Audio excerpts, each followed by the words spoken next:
Bonjour à tous, c'est Isadora Ramel, bienvenue dans ce live numéro 56.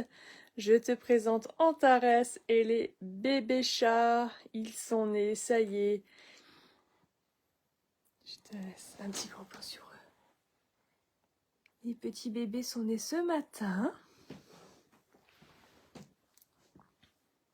J'ai expliqué dans la newsletter du jour qu'est-ce qui s'était passé, comment ils étaient nés. Si tu n'as pas reçu ta newsletter, je te laisse le lien pour t'inscrire dans la description. Et là où on est très très reconnaissant, c'est que Antares nous a fait ce beau cadeau de vivre déjà sa grossesse, sa gestation plutôt. Ce n'est pas un humain, Isabelle, ce n'est pas un humain. Antares nous a fait vivre sa gestation de A à Z. Elle nous montrait, elle était très présente, elle nous laissait toucher son ventre quand les bébés bougeaient. Elle vraiment était très très très adorable tout au long de sa grossesse. Oh, ils se battent pour la mamelle. Ça se bat pour la mamelle. Hé, petit cœur. Attends, je t'aide. Hop, mets-toi dans le bon sens. Il veut pas se mettre dans le bon sens. Il a la tête accrochée à la mamelle. Et ça se bat. Et ça se bat, ça se bat. Elle va faire le haut là. Voilà. Oui, ma grande. Oh là là. Le petit bébé. Et donc, en fait, j'ai expliqué dans la newsletter d'aujourd'hui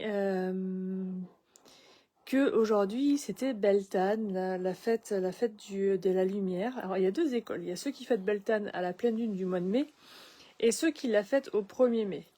Comme c'est compliqué de savoir réellement la date, moi je le fête aux deux. Voilà, je fais deux Beltane.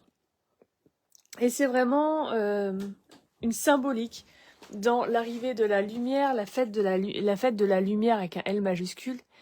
Et il y avait un petit cœur. Hop, hop, hop. Ça, c'est numéro 3. Il arrive en 3e, celui-là.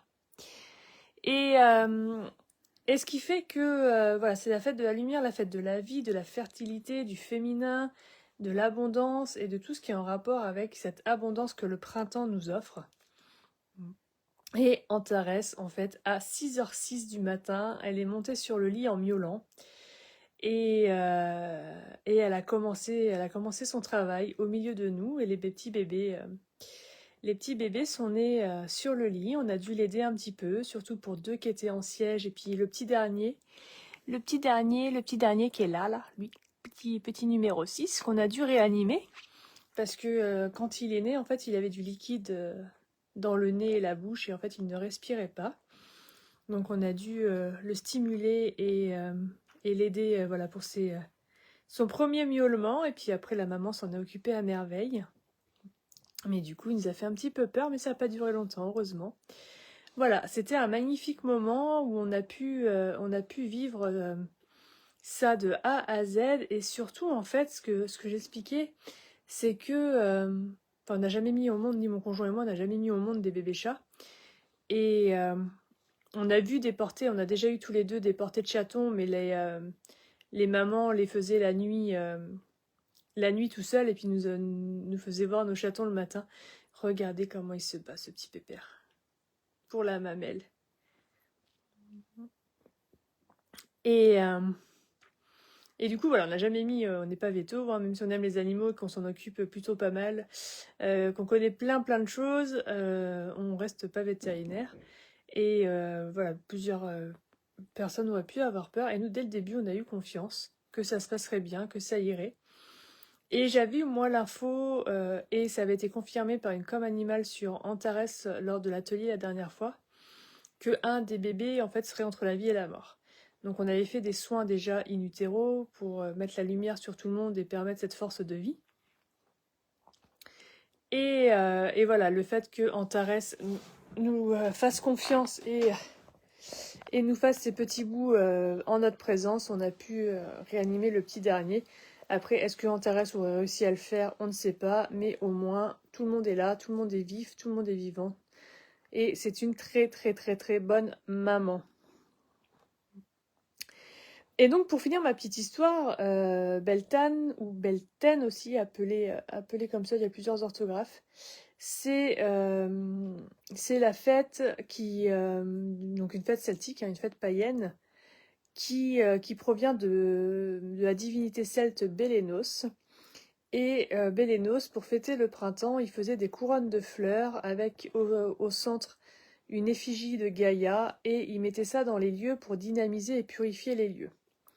Ça s'est ensuite transformé en fête du 1er mai, et le muguet et tout et tout. Mais de base, c'est une fête celte qui est là pour honorer la terre. Et trop mignon. Coucou Marilyn! Oui, ils sont trop trop mignons, chouchou. Je vous les présente après. Et, euh, et du coup, voilà, cette fête, c'est vraiment une fête pour célébrer la vie, célébrer Gaïa, célébrer l'harmonie, l'équilibre. Non, ça c'est le numéro 6. Attends, je n'ai oublié un bout. Voilà, le Belten, Bélénos, avec sa couronne de fleurs, célébrait vraiment le printemps, l'arrivée de l'abondance, l'arrivée de la vie, l'arrivée de la lumière. Et Antares nous a fait 6 bébés, et elle a commencé son travail à 6h06, exactement. Le 6, c'est le symbole de l'harmonie et de l'équilibre. Non pas le 666 qu'on te fait croire qui c'est le signe de la bête et du diable. Non, en fait, il y a aussi une connotation très lumineuse au numéro 6, sinon il n'existerait pas. Et le 6, c'est vraiment ce côté harmonie, équilibre, harmonie dans la matière, harmonie dans la spiritualité. Enfin, c'est vraiment ce côté, le macrocosme et le microcosme qui est sinus, le yin et le yang parfait, voilà, féminin sacré, masculin sacré qui s'équilibre à la perfection. Donc il y a beaucoup beaucoup de symbolique dans coucou Florence, dans cette naissance. C'est pas un hasard qu'elle nous a réveillés à 6h06. Donc je vais essayer de vous les présenter. Alors pour le moment, ils n'ont pas de nom, alors que je les retrouve. Là, sous son nez, on a bébé numéro 1. Lui, il est arrivé en premier, il pesait 110 grammes à la naissance, un gros bébé, et elle a mis une demi-heure à le faire. C'était le plus dur. Ensuite, on a numéro 2 et numéro 3 qui sont arrivés ensemble. Sur une seule poussée, on a eu la surprise de voir les deux qui sont arrivés. Bébé numéro 2 est arrivé en siège. Et bébé numéro 3 était tout petit et tout chétif. Au début, elle voulait pas s'en occuper parce qu'il était tout petit, tout chétif. Elle s'occupait que de 1 et de 2. Numéro 2 pesait 80 grammes ce matin et bébé 3 pesait 60 grammes ce matin. Mais une fois qu'on l'a réchauffé, qu'on l'a ravigoté, Antares s'en est occupée et elle a compris que même s'il était petit, il avait droit de vivre. Ensuite, lui, on l'a surnommé Pinceau, c'est numéro 4. Parce que il a juste le dessous du cou, la ligne du ventre, le bout des pattes et le bout de la queue qui sont blanches, comme s'il avait été trempé dans un pot de peinture. Donc lui, on l'a surnommé Pinceau pour le moment. Ensuite, là, on a numéro 5, le petit blanc là qui est arrivé, qui lui pesait aussi 80 grammes à la naissance. Et sous la papate, tu me permets ma puce? Sous la papate, là, on a numéro 6 qui est en train de téter, là tout en dessous, au chaud. Et numéro 6, il est noir et blanc aussi, et en forme coccinelle. Voir si...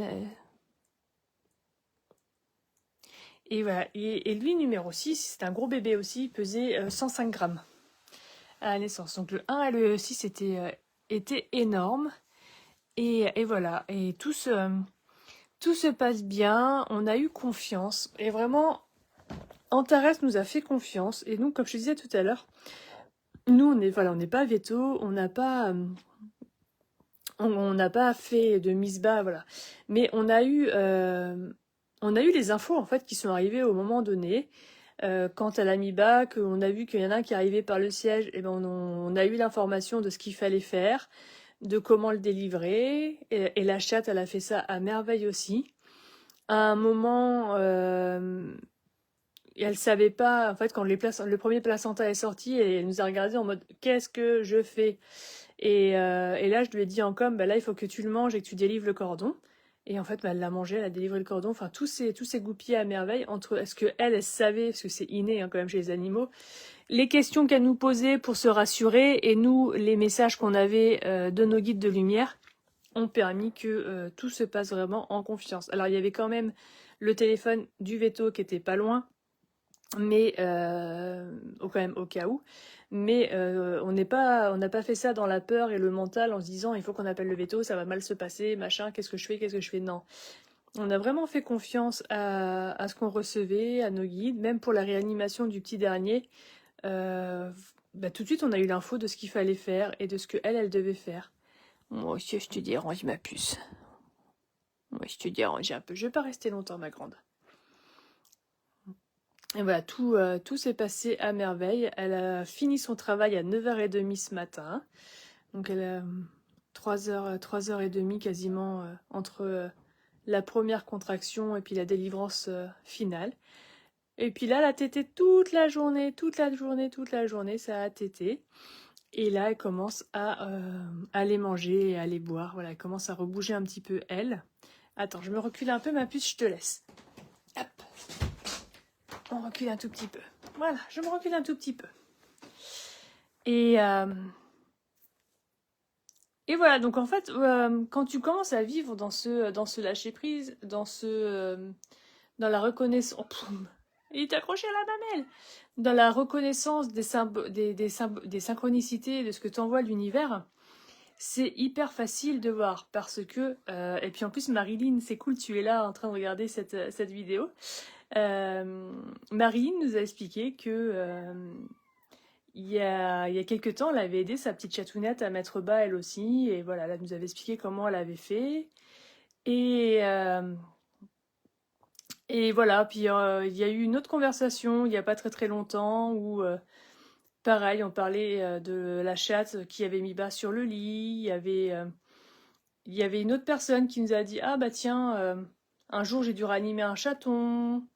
Et en fait, et après quand on a fait l'atelier com, on savait du coup que il y en avait un qui serait voilà pas au top top.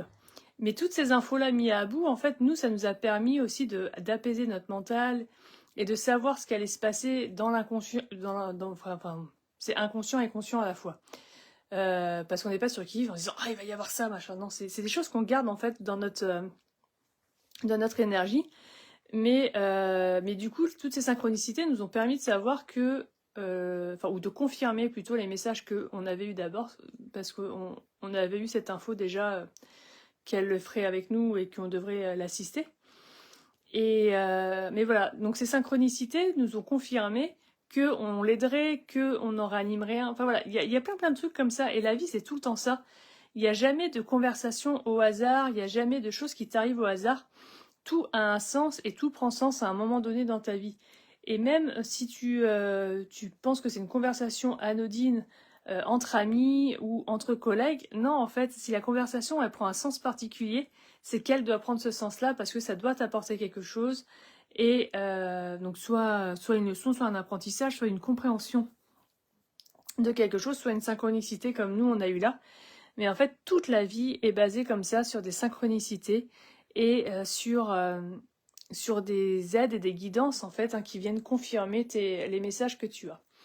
Si tu n'arrives pas à recevoir les messages de tes êtres de lumière, de tes guides, tu as tout ce jeu de synchronicité qui te permettent dans la matière en fait de les avoir sans te rendre compte que ça vient d'eux.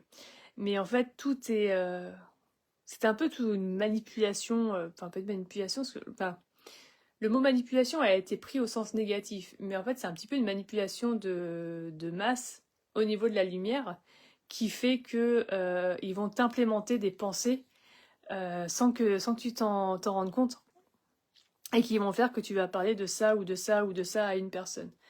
Et c'est pour ça que des fois les conversations sautent du coq à l'âne, que tu parles d'un sujet, puis d'un coup tu fais ah ben au fait je pense à ça machin et tout. Et là, en fait, la conversation prend un autre sens. Et c'est simplement que ton intuition, ta conscience intuitive, t'a descendu une information que tes guides de lumière ou tes êtres de lumière ou même ta conscience supérieure voulaient te faire passer. Et ce qui fait que tu aides les personnes aussi comme ça. On refait un petit zoom sur les bébés, ma grande. Donc là, tout se passe bien. Ils sont au taquet. Oh, Antares, c'est une très très très belle maman. Oui, c'est une très très très bonne maman. On va te remettre de l'eau, ma puce. Hein. Poum. Écrasage de bébé en cours. Ah, tu changes de côté? Oui, t'es belle, tu fais ça bien. Elle est très très très délicate avec ses petits bébés. Oh, ouais. Oh, chaud les bibis. Oh, chaud les bibis. Regardez comme il est beau. Regarde comme il est beau celui-là. Oh, mais non, mais tu veux te montrer ta petite tête trop belle. Titi bibi trop beau. Puis Antares, elle est trop belle aussi. Oui, ma belle, t'es belle.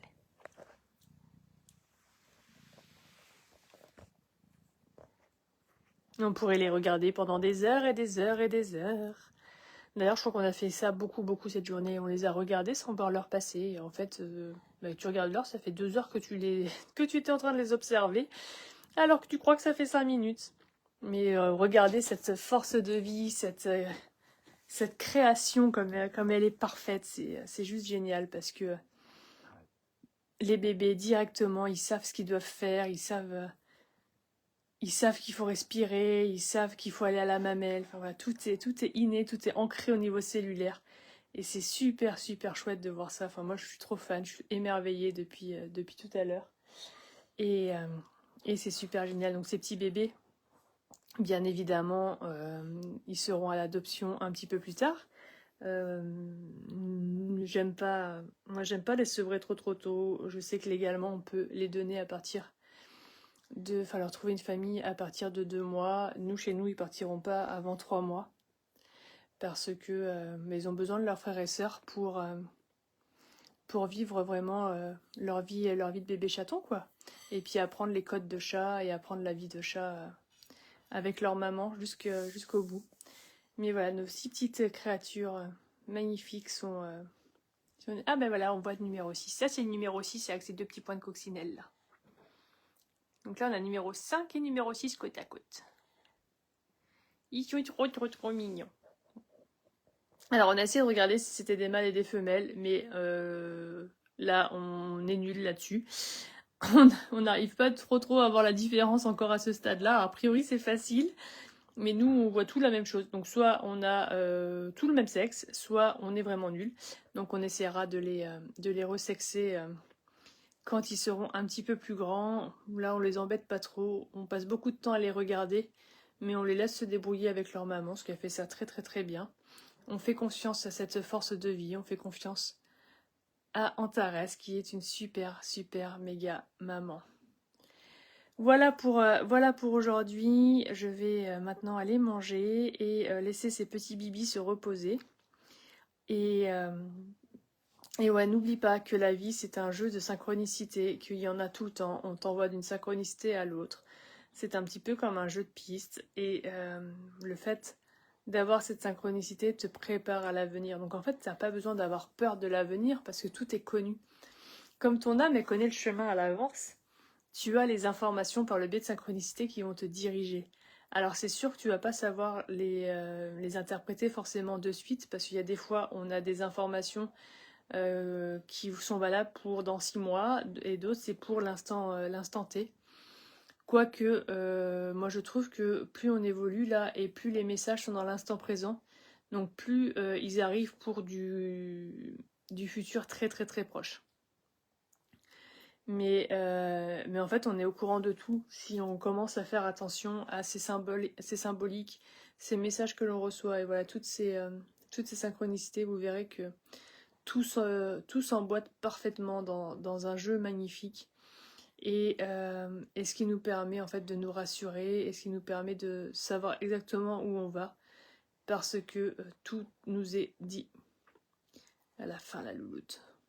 Oh bah oui, petite puce. Ah bah seulement qu'elle commence à les laisser ces bébés pour aller boire et manger, elle les avait pas laissés de la journée. Et le truc c'est que pour le moment elle est toujours dans notre chambre parce que bah, du coup elle les a fait sur notre lit. Et elle ne veut pas qu'on les déplace ailleurs dans la maison pour le moment. Elle veut que ça reste dans la chambre. Et là, elle a envie de faire pipi, je crois, mais les bébés la rappellent. Mais ose aller faire pipi, ma puce, tu as le droit. tu as le droit de les laisser 5 minutes pour aller faire pipi et manger. Et c'est tellement une bonne maman qu'elle passe ses bébés d'abord. Elle est super chouchou. Elle est super chouchou. Donc ouais, je sais pas trop comment on va dormir cette nuit avec ces petits miaou et ces petites mamans chat, mais voilà, on respecte sa volonté pour le moment qui est de passer cette nuit au moins avec nous. Après on verra si on peut la décaler dans la chambre d'amis demain, où elle sera bien tranquille et loin des autres animaux. Mais voilà, nous c'est elle qui nous dira là où elle se sent bien et qu'est-ce qu'elle veut. Je te dis à demain, je te donnerai des nouvelles des petits bébés chats bien évidemment, et puis on verra de quoi on parle demain. En attendant, sur ces belles images du bébé chat en train de dormir en paquet d'un côté et en train de téter de l'autre, je te laisse commenter, liker, partager cette vidéo, et moi je te dis à demain soir. Ciao, bye.